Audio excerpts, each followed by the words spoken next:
And welcome, Hoosier fans, to another victorious episode of the Assembly Call, as tonight your Indiana Hoosiers defeat the North Carolina Tar Heels 76-67.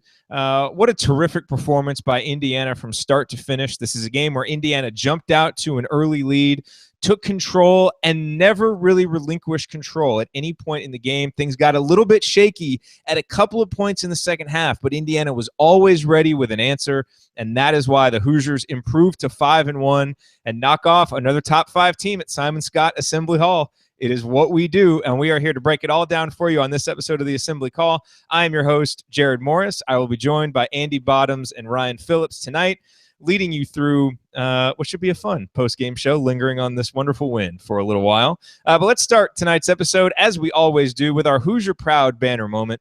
And for tonight's Hoosier Proud banner moment, I want to take you back. There's probably about 5 or 6 minutes left in the game. And, all game long, Indiana had kind of kept North Carolina at arm's length. They had a, kind of a 10 to 14 point lead. And every time North Carolina would, get it under 10 or they'd get it to 8, Indiana would make a play. And a lot of the time it was OG Anunoby making a big play for Indiana. But someone would step up and make a play. Well, North Carolina finally broke the seal, and they got it down to a 5-point game. They actually cut it down to 4 at one point. It was 61-57. Deron Davis got fouled, made one free throw, missed a second. So we go down on the other end. It is 62-57. Indiana's up by 5, but it feels like North Carolina has momentum, and you just kind of felt like they might be ready to make a bucket, get this down to a one-possession game. Indiana plays good defense. They miss a shot. James Blackman Jr. got a huge rebound, and he was terrific on the defensive glass in the second half of this game, getting a number of big rebounds.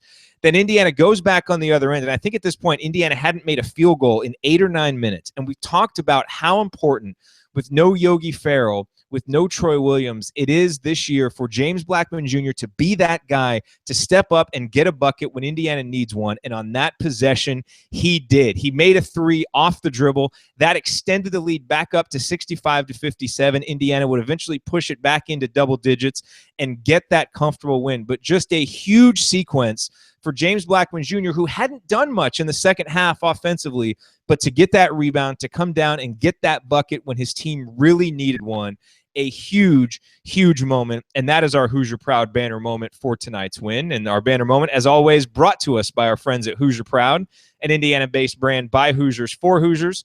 Connor and the team at Hoosier Proud offer a line of T-shirts and accessories that are unmatched for anyone who wants a unique, stylish way to display their own pride in being a Hoosier. Check them out at HoosierProud.com and use the promo code ASSEMBLY to receive a 15% discount on your entire order. That's promo code ASSEMBLY, ASSEMBLY, to receive 15% off at HoosierProud.com. All right, let's move the ball, get some opening thoughts from the rest of our team. We will start out with Andy and his bottoms line, brought to us by bracketology.fm.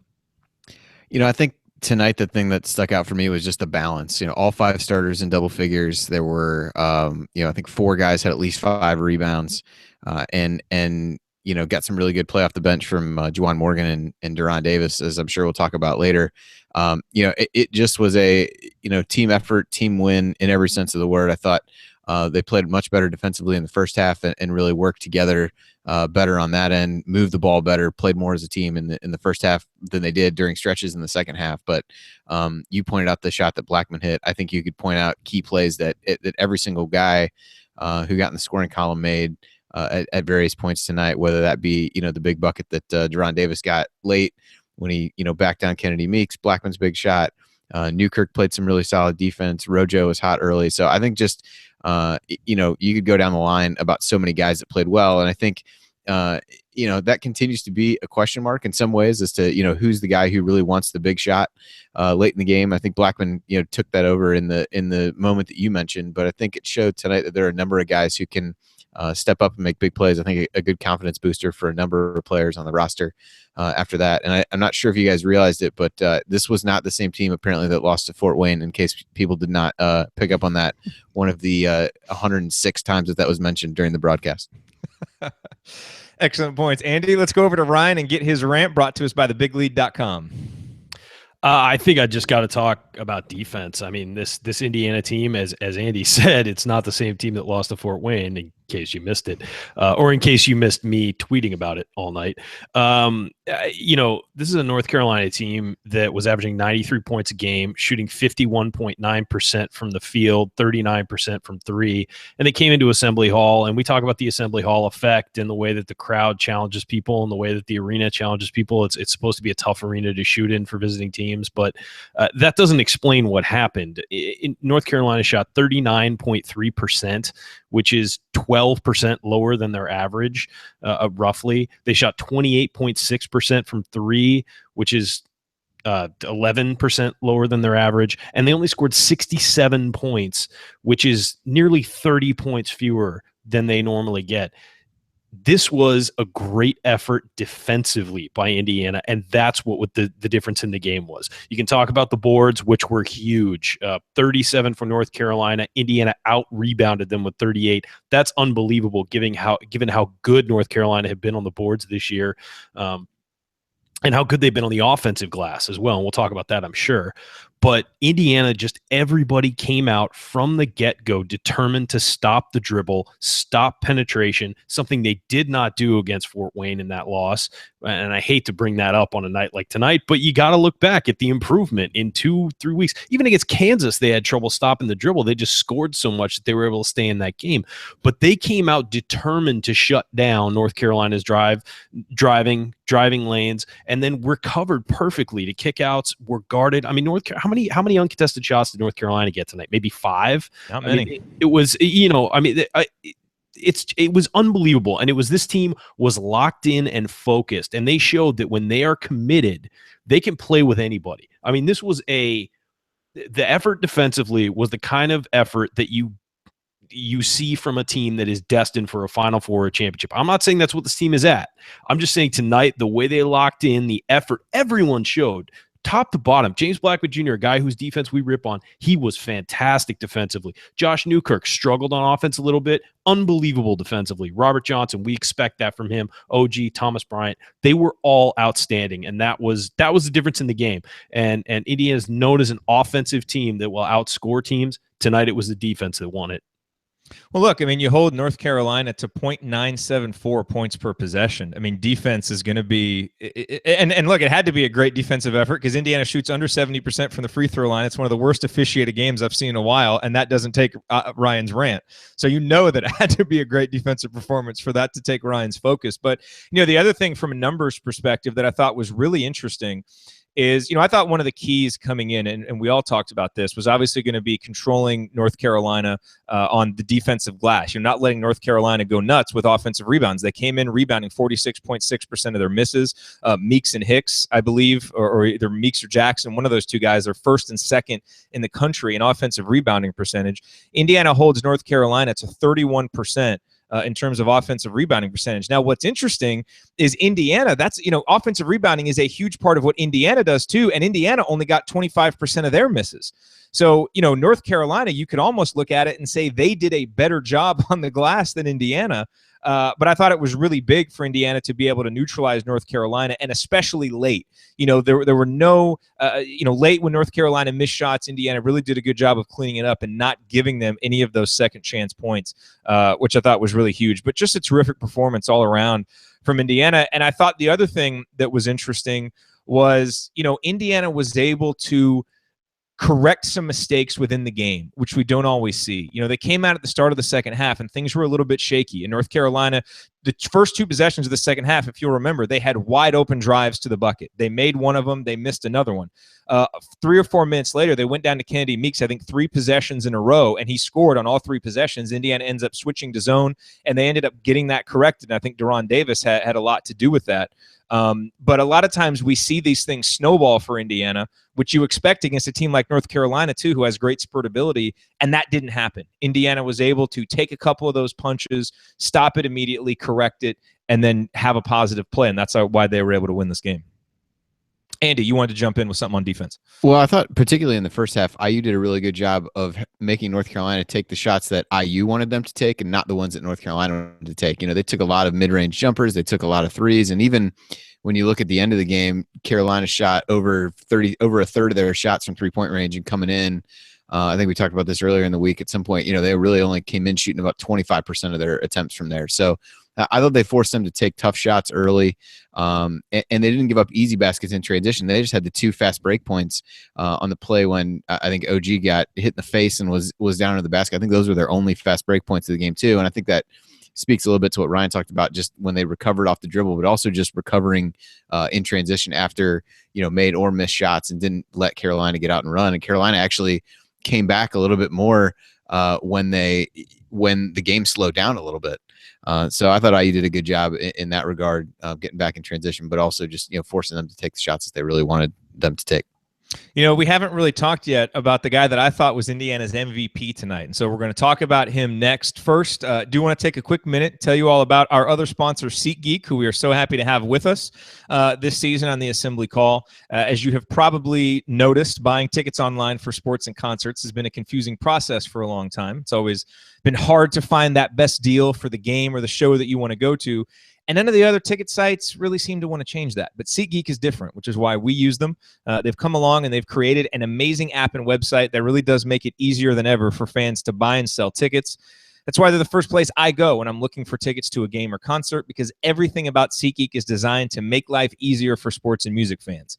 They do all the price comparison for you by searching multiple ticket sites and ensuring that you get the best possible deal. They do the work. You save the time and money. And best of all, our listeners get a $20 rebate off their first SeatGeek purchase. To get your $20 rebate on tickets, download the SeatGeek app and then go to the settings tab and click add a promo code and enter the promo code ASSEMBLY, ASSEMBLY, and SeatGeek will send you $20 after you've made your first ticket purchase. Again, download the SeatGeek app and enter the promo code ASSEMBLY today. All righty, well, you are listening to the Assembly Call, another victorious episode of the Assembly Call, as we are breaking down Indiana's 76-67 victory over the North Carolina Tar Heels. I'm Jared Morris here with Andy Bottoms and Ryan Phillips. And guys, let's talk about the night for OG Anunoby. Obviously, one of the big storylines coming out of this game is his health, as after that last bucket that he made, landed awkwardly on his ankle, definitely turned it. He did not re-enter the game. They immediately started icing his ankle. Certainly looks like something that could keep him out for a little while. We'll wait until we get official word. Fortunately, Indiana has 3 straight games against sub 300 opposition, so they can rest him if he is indeed hurt or out. But I thought he was absolutely terrific tonight. And, last year against North Carolina, the game seemed a little bit too fast and a little bit too big for him, and he never really got in the groove. But tonight, he was all over the place. And he is the guy, I mentioned it before, when North Carolina would make a little run or they'd threaten to get it under 10, he would always make a play, whether it was a rebound or an assist or a basket. He would do something positive over and over again, and I just thought he was Indiana's go-to guy tonight in both halves. The guards played really well in the first half, struggled in the second half, but I thought OG was consistent, finished with 16 points, 5 boards, 2 assists, 2 blocks. As far as I'm concerned, it's the best performance he's had in an Indiana uniform, considering the stakes and considering how he played, really showing a variety of ways to get involved. Ryan, your thoughts on the night for OG Anunoby? Well, I thought the best part about his game was that he was looking to get closer to the basket, and we've seen him drifting a little, and that happens to guys when they develop a 3-point shot. Part of it is they want to show it off a little bit, and they're proud of their work, and I think that he has been that way at the beginning of the season this year. He's been drifting a little bit. We've seen that sort of change since the Fort Wayne game, probably because it's been drilled into him, I would assume. He's so long and so athletic on the interior, it's so hard to guard him down there because you think you've got him boxed in, and then he sticks his arms up and he's way past the defender. I mean, it's just the world is so much easier for him in the paint. And the evidence of that, as Andy pointed out in our chat here, is he was 5 for 5 on 2-point shots tonight. Finished with 16 points, 5 rebounds, 2 assists, 2 blocks. Did that stat stuffing that he always does. 1 of 3 from 3, 5 of 5 from 2-pointers. I'm not saying he shouldn't shoot threes. And there was a great example of that. He drove a few times for buckets in a couple possessions in the second half, and then he got the ball on the perimeter And the defender had to back off him because he knew he could drive right by him. And there he had a wide open three because the defender backed off, nailed it. And it was a huge point of the game. And it really turned turned the momentum back to Indiana. As you said, it was going back and forth. And, 3 of 7 from the free throw line, been harping on it that he needs to work on that. But, all in all, you're right. It was a fantastic performance. I don't know if he was my MVP for the night, but he was fantastic. And he was, I think, certainly in that conversation for the evening. And I mean, this is what we expect from him. This is what his standard should be. A guy who just turns in a huge performance in a huge situation and he steps up when the team needs him. And as far as his ankle goes, it did look like he rolled it. It's obviously going to be severely painful, but it didn't look like it turned over too badly from the way I saw it. I replayed it a few times. I think that he'll be okay long term, but it's going to be real painful and real swollen for a little bit. So I think he'll be okay long term. He's going to need some time off, though. Andy, you want to break the tie? Was OG your MVP for the Hoosiers tonight? I don't know. I hadn't really thought of it in that way. I thought the thing that he did really well was, and we talked about this on Podcast on the Brink, was how could he draw Hicks away from the basket? And he ended up fouling out. I don't know how many of the fouls he drew, but and then when May came into the game for them, I mean, he would drive on him every single time that he got the ball, and he was on him, and he ended up with 3 fouls in pretty limited minutes. So I don't know, how many fouls he ended up drawing, but he drew a ton by putting the ball on the floor. And I think that's where, he has to take advantage of those mismatches because he has a skill set if he's playing the 4 for IU that people who are guarding him aren't going to be able to match up with. And, we talked about that a little bit after, one of the recent games was that he's starting to figure out that balance between when to be outside and when to be inside. I thought tonight was another example of that. And he did, he did a great job of knowing when to drive. And, I thought one of the threes he took was that he missed. He was really in rhythm and was surprised it didn't go in. The other one, he drifted a little bit, I think was caught up in how it was in the first half. And so, but I thought overall he definitely played well, did a lot of things on the stat sheet, but I don't know. I don't have my vote figured out yet for who the MVP was, but, He definitely is in that conversation for sure, based on the timeliness of his baskets and how he helped draw fouls on Hicks and really took him out of the game to a certain extent. Here's the thing, and I'm jumping in over top of Andy here. Basketball is a really simple game for somebody as talented as OG Anunoby, and he makes it more difficult for himself by not taking advantage of what is given to him on the interior. He is just has gifts that so many people do not have, and he makes it harder for himself by drifting on the perimeter. Basketball is really easy when he's in the paint and when he's driving and getting, as you said, getting fouled, drawing fouls, frustrating opponents because it's so hard to guard him. So my plea to OG, since I know obviously he watches, is to make basketball easier. He listens to the podcast, I'm sure. Of course, yeah. No, the next day he's not on it right now. If he is, how you doing, OJ? But no, he's a guy. He just needs to make basketball easier for himself. Go to the hoop. That's what will make basketball easier for you. Same goes for Thomas Bryant. I mean, both of them are in the same category as far as that goes. Yeah. Let's talk about the other guy who's receiving MVP mention in the chat anyway, and who certainly looked like the odds-on favorite early, and that's Robert Johnson. And Andy, frankly, I'm surprised that you didn't just jump all over this when given the opportunity. I thought Robert played a terrific game, but most of his offensive contribution came in the first half. I thought he really set the tone early. He hit that 3-pointer on the second possession of the game, was really aggressive, and was terrific defensively too. Had 3 steals in that first half, was very effective at driving and creating without turning the ball over. He had no turnovers in the first half. In fact, Robert, James, and Josh Newkirk played the entire first half, I believe, without turning the ball over. Now, each of them had turnovers in the second half, at least 2 of them. But I thought Robert, on both ends was really terrific, especially in the first half. And I think that was really important to set the tone, because I think a lot of us were a little nervous how Indiana was going to come out tonight after the Fort Wayne game and not playing great against Mississippi Valley State. I know I was a little bit nervous, but the way they came out, assuaged some of those fears. And Robert was such a huge part of that. And I thought he looked to me like a guy, even before the game, that was ready to lead. You saw when Indiana broke the huddle before they went over for the opening tip, Robert was in there, had everybody around him. They did a little impromptu players huddle, and he was talking to everybody and looked really intense and just had that look like a guy who was ready to go set the tone, and he did with his play. Just a really good performance from Robert tonight. Andy, your thoughts? Well, he definitely, if we were handing out the MVP of the first half, I think that would have been hands down, would have been him. I mean, he had 10 points, 5 rebounds, 3 steals, 2 assists, and no turnovers. And even at the very start of the game, drove in, had a nice dish for a basket, hit a 3 early, hit a pull-up jumper early, and I thought really got everybody off to a good start. I think it's one of these where you can have guys that are too amped up in an environment like the one that we saw tonight, or you can have somebody who comes out, plays under control, uses that and allows that momentum to build and the crowd to get into it more. And I thought he really set the tone from that perspective early. It seemed like in the second half they saw some things that Tim Garl was working on him periodically, and it seemed like he had an injury, so he definitely wasn't as aggressive in the second half. Only took 1 shot from the floor, made 1 or 2 from the line, so definitely didn't do as much. And I'm not sure what the injury situation was there, and that was the only reason that I hesitated to call him the MVP. But I'll say he's the first half MVP, and the guy I would call the second half MVP is someone we probably haven't talked about yet, or at least not very much. So we can we'll probably hit on that shortly. But I thought he was definitely set the tone, but I thought struggled a little bit in the second half. I think whatever leg injury he seemed to have might have contributed to that.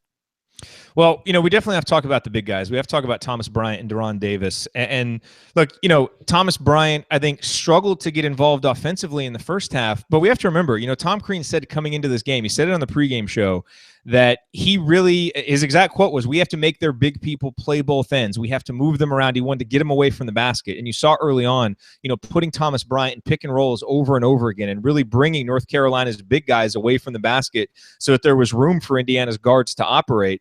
And so, I thought Thomas struggled to get good looks in the first half, but there was a sequence in the second half. And this came, I think, right on the heels of Ryan tweeting, "Thomas, they can't guard you." And, North Carolina cut it to 45-37 early in the second half. And this is one of those moments where it felt a little bit shaky, like they might be ready to take control of the game. And on 2 straight possessions, Thomas Bryant showed off his incredible skill set. One, he took the ball all the way from the right wing, drove through the lane, and made a bucket. That put Indiana up 10. And then on the next possession, he hit a 3 from the corner. So all of a sudden, it's a 7-point game. Now it's a 12-point game. And I thought that really, it was a huge kind of explosion moment for Thomas, and obviously 5 of his 12 points on the night. But I thought overall did a good job defensively, did a good job rebounding, and did a nice job with the chances that he got. Ryan, I know you want to talk Rojo, so feel free if you want to hop in on that. But your thoughts on the night for Thomas Bryant? Well, let me just talk about Robert Johnson real quick and why I thought he was the MVP. It was just a defense. I mean, he was on it all night defensively. And as Andy said, he set the tone in the beginning. Without that start, Indiana doesn't win the game.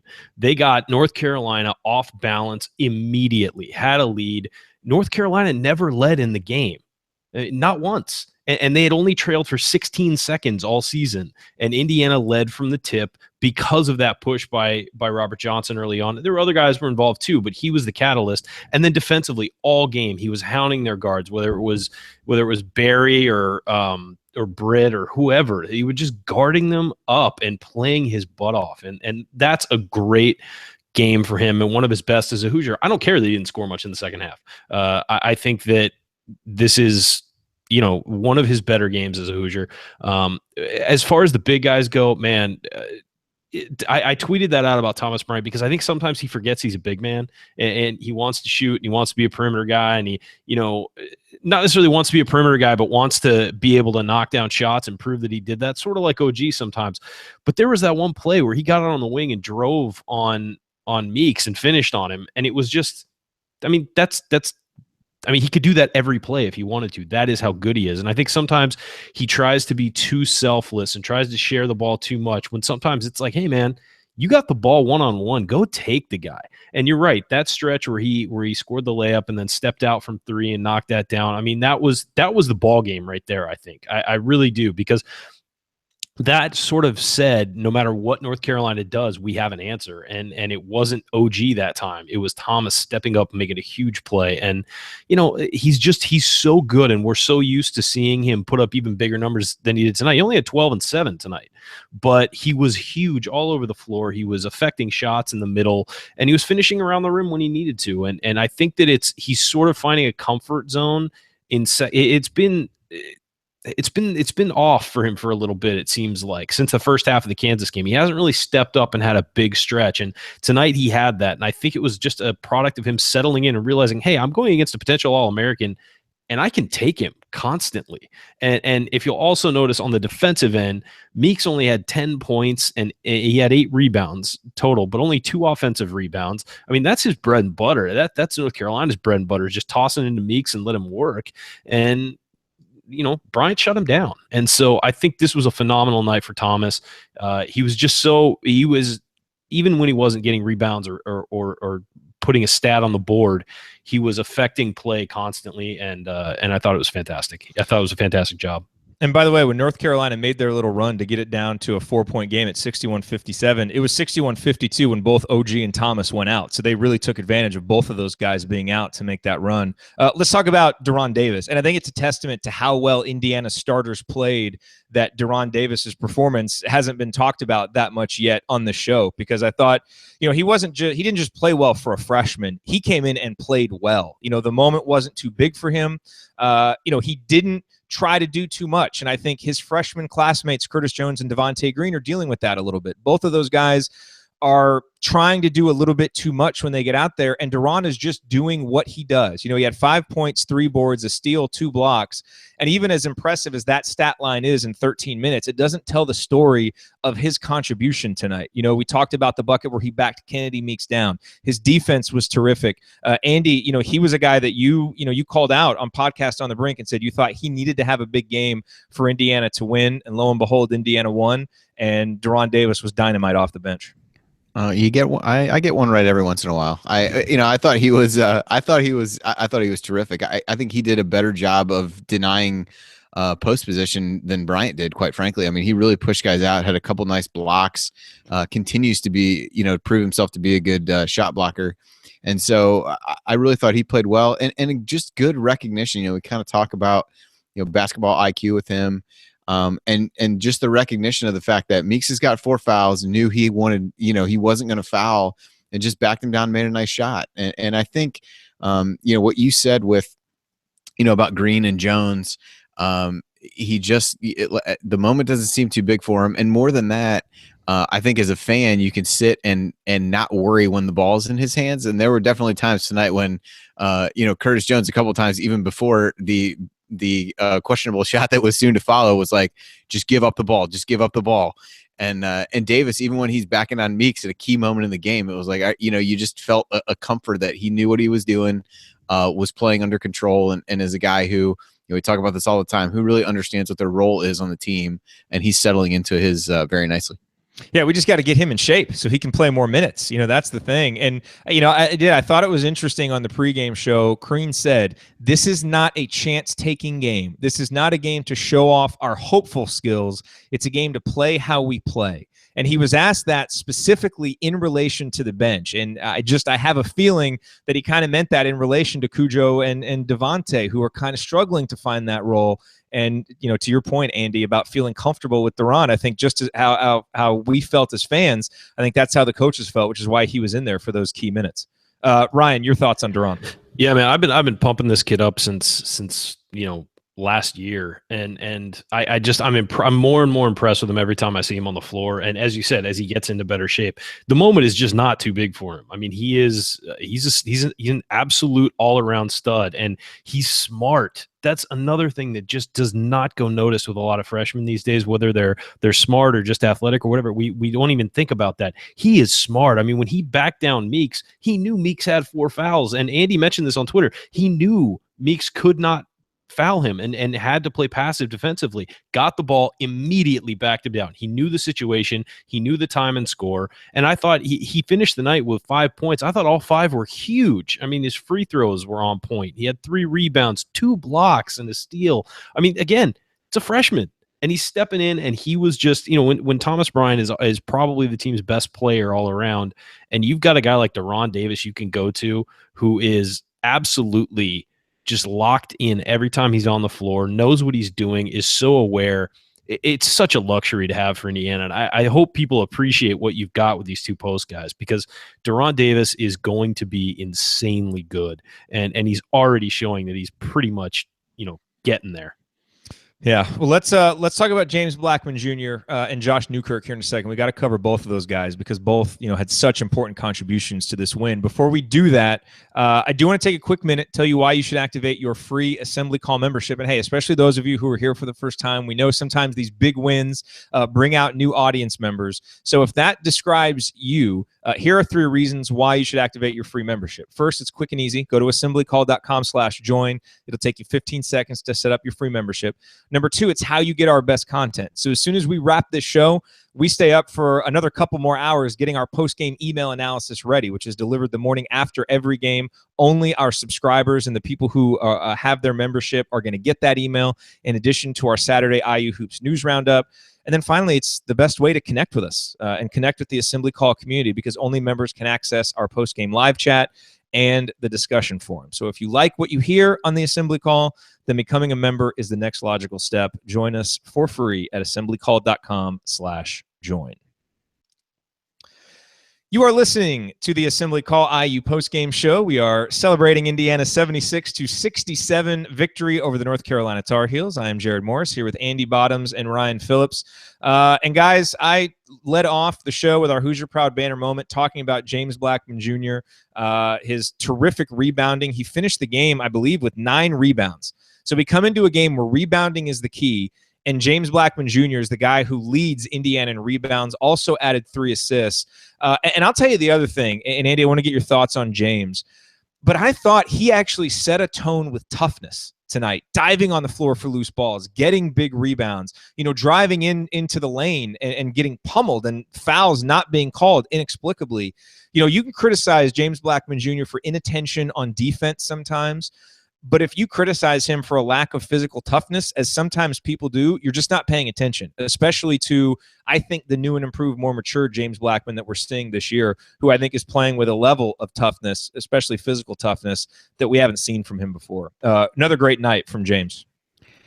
Yeah, I mean, I actually thought he was probably the guy I'd pick for the second half MVP, although Bryant was close. But, he came up with some huge rebounds in big spots. It was one where, kind of batted it around a few times, and then he just somehow emerges amongst the trees with the rebound. And, for him to get 9 rebounds, I saw a quote, I think Teddy Bailey posted something, Bryant talking to Blackman on the way out. Man, you took 2 rebounds away from me. I could have had a double-double. And he was in there really – really fighting with those guys. And I think you're right about the toughness. And I thought Ryan mentioned earlier, he really came out and was really into it defensively as well. And while it's easy to criticize that, and we assuredly could go back and find some plays where he gave up baskets, but I thought he really displayed an attentiveness there that we don't always see from him, and I thought that was really good. And I don't feel like he really forced shots either. I think there was one potential heat check in the first half, but that was about it. I think he picked his spots to shoot well, and at a spot down the end when nobody else could put together a couple free throw makes, I think he made 2 in a row at one point, which seemed like a rarity for IU. So I thought he played really well. Probably was my second half MVP, although Bryant could certainly make an argument for that as well with 10 after the break. Hey, and let's not forget about this moment from the first half, because Indiana extended their lead all the way to 17 points in the first half. And do you guys remember the 3-pointer that did it? It was James, and I think it was North Carolina had switched to that half-court trap, and Indiana was really attacking it. Again, something that Tom Crean said he wanted to do. Don't just recognize the pressure, attack the pressure, which Indiana did, and James got that 3 on the wing. And there's sometimes with a great shooter, you can tell by their body language after they release the ball, it's in, and you don't even need to watch it. And that 3-pointer, because he took it from a few steps behind the line, you just knew it was in. That put Indiana up 17 points. And in line with what we were talking about with Robert Johnson setting the tone, I thought that shot, the aggressiveness of it, the confidence of it, really set the tone for Indiana. And just another great play for James. Ryan, your thoughts on the night for James Blackman? I know exactly the shot you're talking about. And as soon as he shot it, I said good. Yeah. And by the way, yes, I was alone in my apartment and talking to myself the entire game. So if you guys have any, hey, it's much easier to do that than with a sleeping baby, because that alley-oop by OG, I almost woke up the baby. My neighbors hate me now, but not that they didn't hate me already. But Jared, you chose that life. You chose to have a kid, man. That's on you. No, I thought James was fantastic tonight, especially coming. You got to remember he's coming off an injury too, and his minutes. He played 28 minutes. That's probably limited. And Crean said before the game he wasn't sure where his conditioning was because he only practiced once. So yeah, stepping up. That you can't question the kid's toughness. Absolutely not. You can question his decision making sometimes on offense. You can question his intensity on defense, but you cannot question his toughness. And you've never really been able to question his toughness. You've been able to say you wish he'd get stronger and wish he'd finish stronger and things like that. But he's a tough kid and he always has been. And this was, and he's always, I know we're marveling about the fact that he was a leading rebounder with 9, but he's always been a great rebounder. I mean, it's, he and Robert Johnson have always been excellent defensive rebounders. And so tonight that was a big deal for Indiana because they had to win the rebounding battle and or at least be close, not get blown out. And so he really showed up on both ends of the floor, which is, something you don't necessarily expect from him, but maybe we should start to, because this is a guy who, when he's at his best, Indiana's at their best. And so he's going to need to do that if this team has aspirations, for a next level season. And, I thought he was excellent and good for him. He's taken a lot of flack from people for the last couple of years, and he really stepped up and had a great performance tonight, just like he did against Kansas in the opener. So it seems like he's turned into big game James. Yeah, no, that's a great nickname for him. So Troy Williams left, and obviously with Troy Williams, there was good Troy and there was bad Troy, and he was a lightning rod for everybody. I feel like Josh Newkirk is the guy who's taking that role this year, doing some good Josh and some bad Josh, and really being a lightning rod to where, and a lot of times I've seen probably more negative criticism of him than positive, and I get some of it because he does try to do a little bit too much on offense, and for a team that really thrives on making the extra pass and moving the ball with the pass, he's a guy who pounds the ball a little bit too much and will over dribble and try and do a little bit too much. And he did some of that tonight. And you probably don't want Josh Newkirk to be the guy who leads you in shots, taking 2 more than anybody else.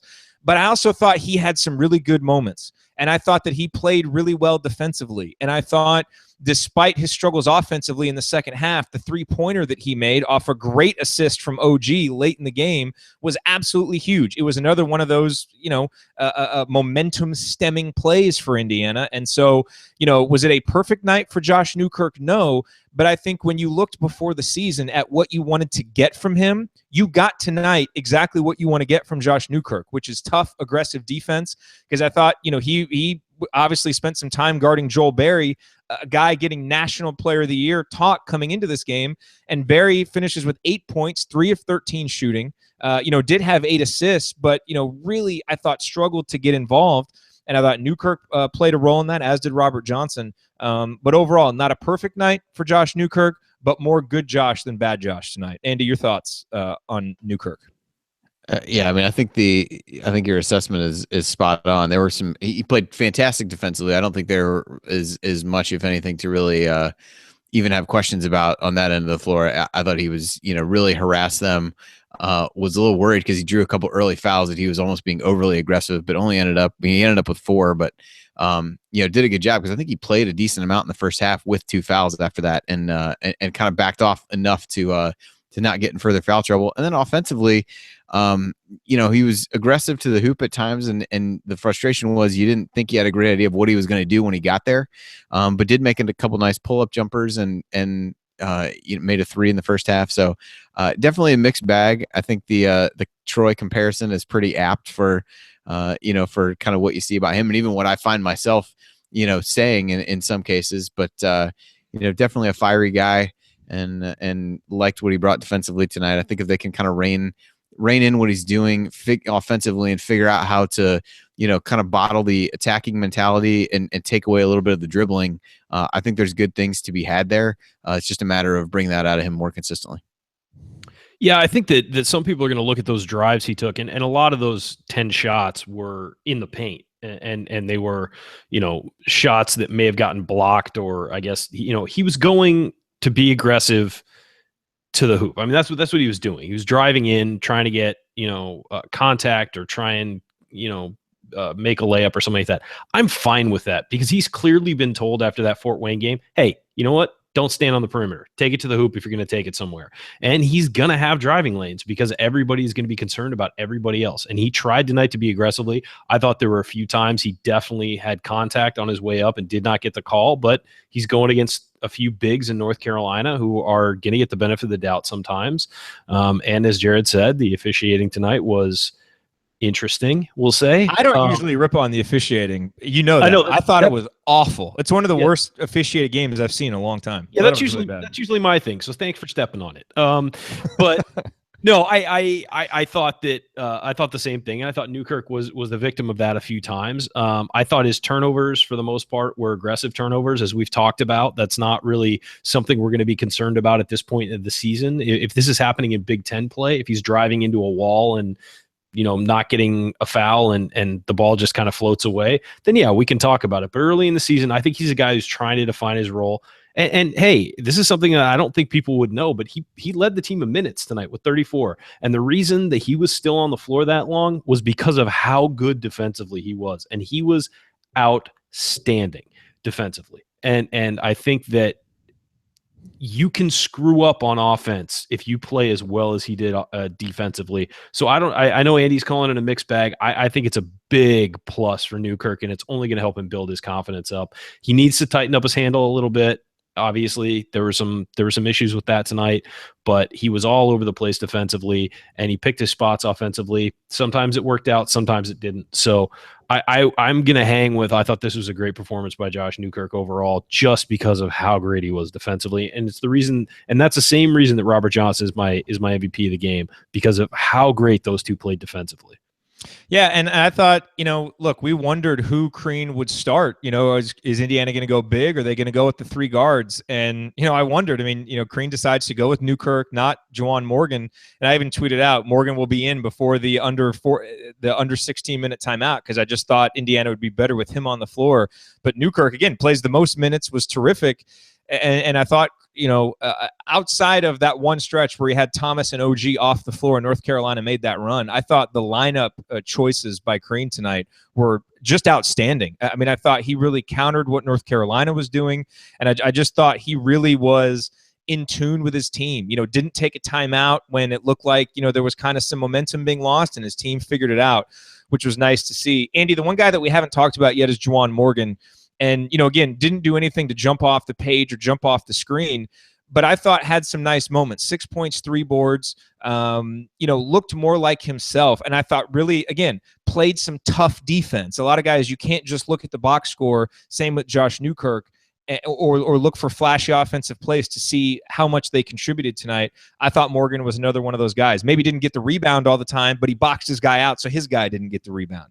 Those little things that I thought really contributed. Yeah, I thought he was another guy I really looked for ahead of the game that needed to play well, and I thought he did. He's not a guy who's going to score a ton of points, but I mean, he had 6, and same thing. I mean, he really took advantage of pulling guys away from the basket, drew a few fouls, and I thought played well in that regard, and played a lot more under control. He did take the 1-3 and airballed it, I think. But other than that, I thought he really played under control and looked more like what we saw from him in the first couple games of the season before, he's had this, rough stretch. I think Ryan and I touched on it a little bit after the Mississippi Valley State game. I thought he did more of the Juwan Morgan things that we've looked for, and was just solid and didn't try to do too much, kind of played that role, took advantage of matchups when they were there, finished a little bit better around the rim than what we've seen in recent games. And I would agree with you. While he didn't end up with a bunch of rebounds, I thought he played well defensively and tended to keep his guy off the glass. So I thought he was, if he keeps giving them minutes like this in games like this, I think he's going to be just fine. It's going to be a huge boost for the team. I think the question turns to, what you're going to get from a bench standpoint at the guard spot. But I feel really good with what the combination of Morgan and Deron Davis is going to be able to give in the front court off the bench, assuming the lineup stays somewhat similar to what it was today. I thought Juwan had a really nice game. He made his 2 free throws, which is something, again, I've been harping on because this team needs to get better at making free throws. Made both his free throws. I thought the 3 he took I was fine with, because I kind of saw it coming. He was kind of hunting for it, passed a few up and then took one. It came out ugly, but you know what? He had a decent look. I thought he rebounded well. You said he did nothing that jumped off the page or jumped off the screen. Jared, he had a sick block at one point that was really fantastic. He also had a jumper, a diagonal jumper that he tried to bank in, which had it gone in, Jared would have called that his banner moment because he loves that kind of stuff. But you know, I just feel like he kind of reined his game into what he does best. And I said after the last postgame show that I thought that he was sort of maybe struggling with this positionless thing that we've been getting into, and it's almost like it's been too much for him to take on to maybe be the point guard sometimes and things like that. And he just needed to go back to what was working and then slowly build on it instead of having some radical change. And I feel like he's going back to what's working, and what works for him is rebounding, defense, picking his spots offensively, and just being a smart player. And that's what we saw tonight. He was a smart player, no turnovers in 21 minutes, had an assist, that block, 3 fouls, which, we can talk about that later, but 3 fouls, 3 rebounds, hit 2 of 2 from the line, did all the things that smart basketball players do. And that's his go-to default position. And then he can build on the rest of it from there. As I continue reflecting on this game, coming in, North Carolina being lauded by everybody as maybe the best team in the country, and with the context of how poorly Indiana played against Fort Wayne and really how poorly they played against Mississippi Valley State, which was just kind of a ho-hum victory, I was nervous, really thought that, Indiana was going to have to play kind of one of these perfect games to win. And when you look at it, I mean, imagine if I had said, okay, Indiana's going to turn it over on 22.6% of their possessions. They're only going to get 25% of their offensive rebounds. They're going to shoot 66% from the free throw line. They're only going to make 8 of 21 of their threes. I mean, what would you guys have said? You would have said that Indiana probably lost this game, right? Because so much of this game was actually imperfect and not up to Indiana standards. But the thing is, they played so tough and they played so gritty, and it was the timing of the plays that they made, the quality of the plays that they made, not necessarily the quantity, and their ability to just make life hard on North Carolina. We saw at the start of that second half a bit of the matador defense from Indiana, where North Carolina just drove, and those few possessions I mentioned where Meeks just kind of took Indiana to school in the paint. And that's the bad Indiana defense that we see sometimes, where Indiana doesn't make the opposition uncomfortable. And I thought tonight North Carolina just looked uncomfortable all 40 minutes. And they looked uncomfortable because Simon Scott Assembly Hall was going nuts, hat tip to everybody in the building. And they looked uncomfortable because Indiana came out to make them uncomfortable. Indiana made shots early to set the tone, and they played tough defense, and they rebounded well. And that's so good to see from this team. It didn't take a 50% three-point shooting night. It didn't take some, magical offensive performance. This was a tough, gritty basketball win. And I think, Ryan, you mentioned this at the start. That's what almost makes this so much more impressive. There were no smoke and mirrors. There was nothing amazing about it. It's the kind of thing that you can repeat. And when you repeat this level of effort and grit with the talent Indiana has, you can be pretty damn good. And I think that's the thing that I'm the most encouraged about at the end of this game. Yeah, they out-toughed, out-hustled, and outworked North Carolina. And North Carolina is one of those teams that every year Roy Williams has them outworking everybody. They outrun everybody. How many fast break points did North Carolina get tonight? 2, 4? Yeah. I mean, I don't even know what the final statistic was, but they didn't have any in the first half. So I just think that the reason this is so encouraging, and Andy tells me it's 2 fast break points, that is an astonishing statistic for North Carolina, if you know anything about the way North Carolina plays. And so Indiana, these kids, regardless of how imperfect things were at times, it was imperfect. As Jared said, it wasn't like they pitched a shutout. It was imperfect. They fought and they battled and they counterpunched everything that North Carolina tried to do. They stuck it out. They played together and they played smart. And, they were also able to hold off a charging opponent, which sometimes we've seen Tom Crean teams not be able to do and not be able to turn it around. North Carolina never made the run that got over the hump and got them into the lead. A lot of Indiana's big wins in the Crean era have come when a team has charged into the lead and Indiana then has fought back and sort of won it late. That happened at Iowa last year in the Big Ten clinching win. So I think that the great thing about tonight is they had the lead and they played like a team with a lead that knew they were going to win the game, and they outworked their opponent. And that is why it was so encouraging. And that's why I think it's a better win than Kansas. I really do. I think it's a phenomenal win that this team can really build off of. Yep. All right. I'm going to have to throw a little bit of cold water on the celebration. I'm going to do that here in just a second. But before we go to our last section of the night and to our last call, one more quick reminder that a great way to support the Assembly Call is by ordering your official Assembly Call t-shirt from HoosierProud.com. And actually, I got mine in the other day. It's not part of my official uniform for big games, so I'm not wearing it now, but I will wear it for the next show to show it off. But go to HoosierProud.com. Check out their selection of unique, stylish apparel that anyone with Indiana roots will love. And don't forget to use the promo code Assembly for 15% off. And that works not just for your Assembly Call logo t-shirts, but anything else you buy. Again, promo code is Assembly, and the URL is HoosierProud.com.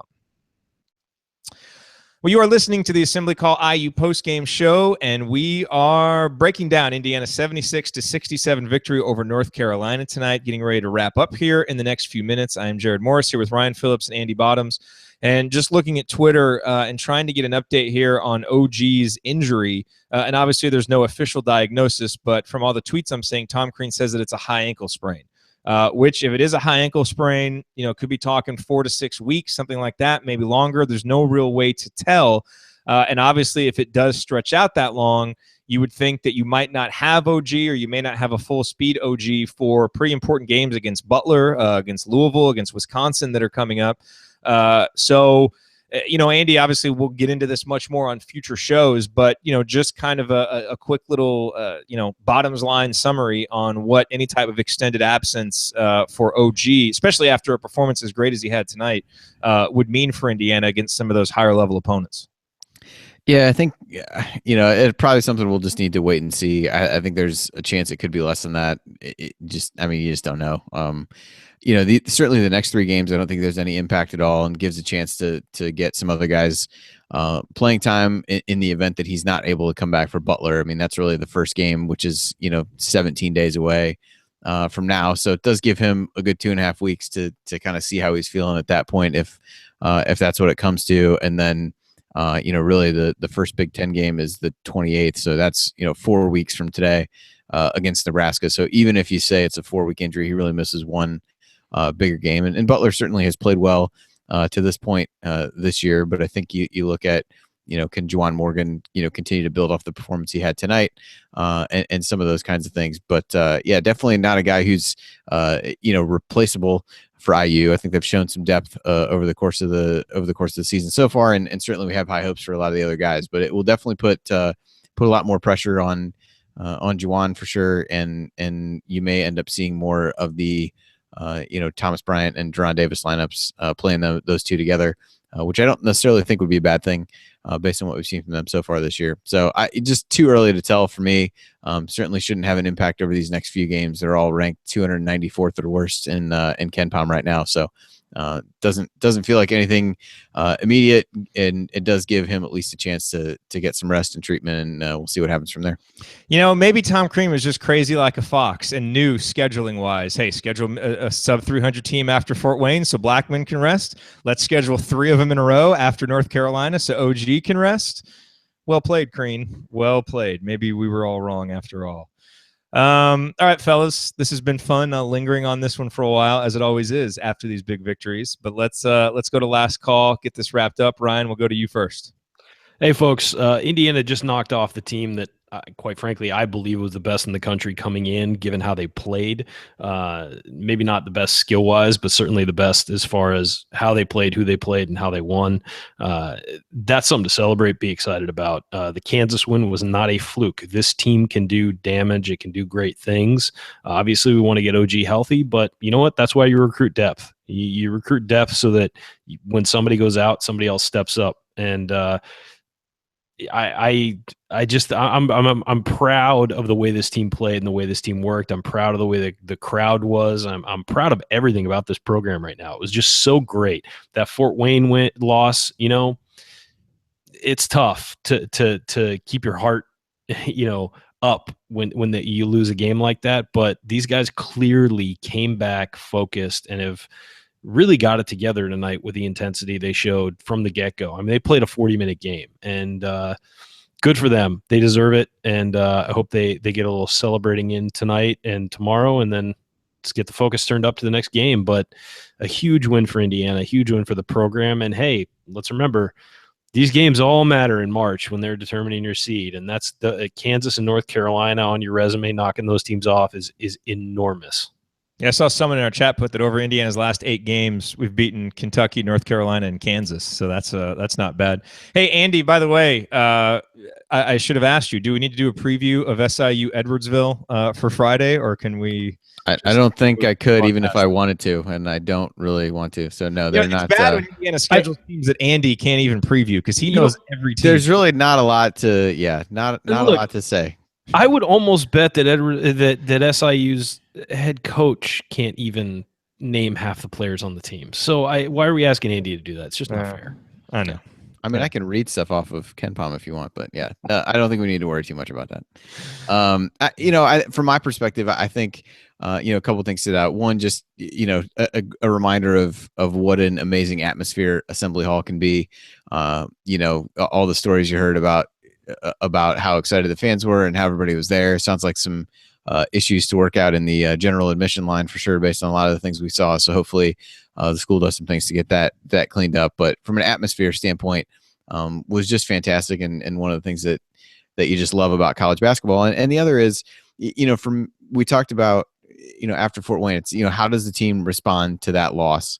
And I think, at times against Mississippi Valley State, it was, it didn't really feel like they had learned a whole lot from that game.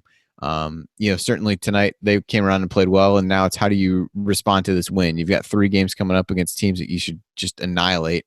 But do you keep kind of focusing on just getting better as a team and a little bit less on those opponents and those scores and how they improve? So to me, it's we had an exercise of how do you respond to the adversity of the loss, and now it's you showed you could bounce back from that.